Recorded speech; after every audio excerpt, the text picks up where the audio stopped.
Hi everybody, I'm the instructor of graphic communications. My name is Chuck Kohler. Been here for many years. The industry is in my blood, has been for almost 50 years now, and I enjoy passing the information on to the students and learning all the new stuff that is out there in digital world. Thank you, Mr. Kohler. So what skills are essential for students looking to excel in your program? In our program, basic English skills, especially proofreading and following details, is instrumental. Also, all general math is important as far as doing calculations for paper cutting, for scaling images, and also for talking in graphic arts measurements, that's points and picas. So what are some of the technical skills that students learn in your program?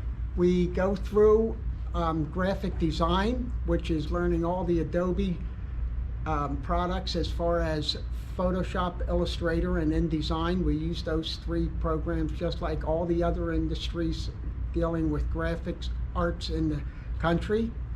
And we also go through Acrobat, a lot of PDF work.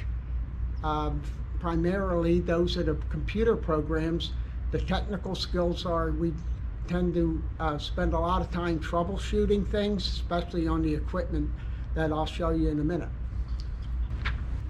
We spend a lot of time doing live work in the shop. The kids learn by doing projects, a lot of study sheets, but live work is where the kids really get to enjoy what they're doing in here, because they're doing projects and creating things for the outside world, other shops in the school, the different sending schools, and also for several nonprofit organizations that help donate money back to the tech school, including the Road Angels, when we do their work. Some of these other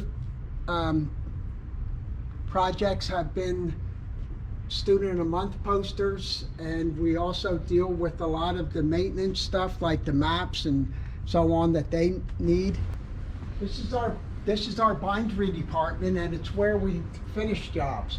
A job can be printed like this, and then it needs to be cut, folded, need stapled, it may need laminated. We punch back here as far as drilling holes, and we also score things, especially cardstock. We're about ready to begin the greeting card project, where each student will make their own greeting card for the holidays or for their birthday cards or whatever. We're about ready to start on that project in a short amount of time. Offset press work is still used in this world. Over 50% of the printing orders in the United States and globally are actually printed still on offset presses. A lot of people think that it's old school. It isn't. Now, most of the presses like these are not being used as much because of how quickly you can get everything copied and printed digitally. However, the same principles are used on the large web presses in the industry that produce mass quantities of forms and publications and so on. Digital printing is the new and growing industry. Signs and posters, stuff like that, all need produced nowadays.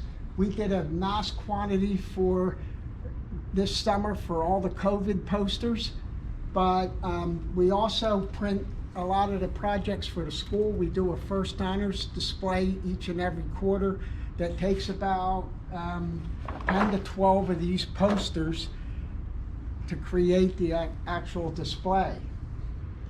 One of the displays that my student a few years back made was this digital file preparation poster that is over 14 feet long, printed on that machine. In about 15 minutes it was printed, but it did take her hours to put the whole thing together using Photoshop, Illustrator, and InDesign. some of the projects that the kids work on are in front of, or on the computer. A lot of them are going into the holidays and starting to create some of their work for their greeting cards. So how does your program give students a competitive advantage?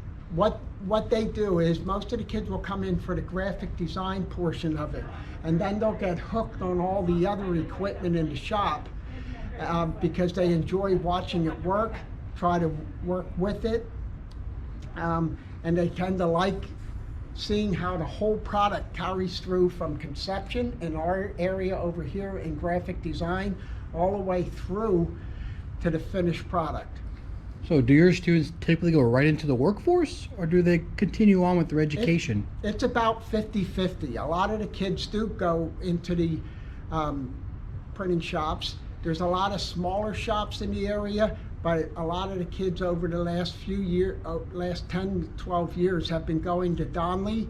There's a nice group of kids up there, 7 or 8 of them working full-time up there. And there's some from Quad Graphics that started down there 30 years ago when I was beginning to teach here at Upper Bucks Tech School. Oh, well, thank you so much.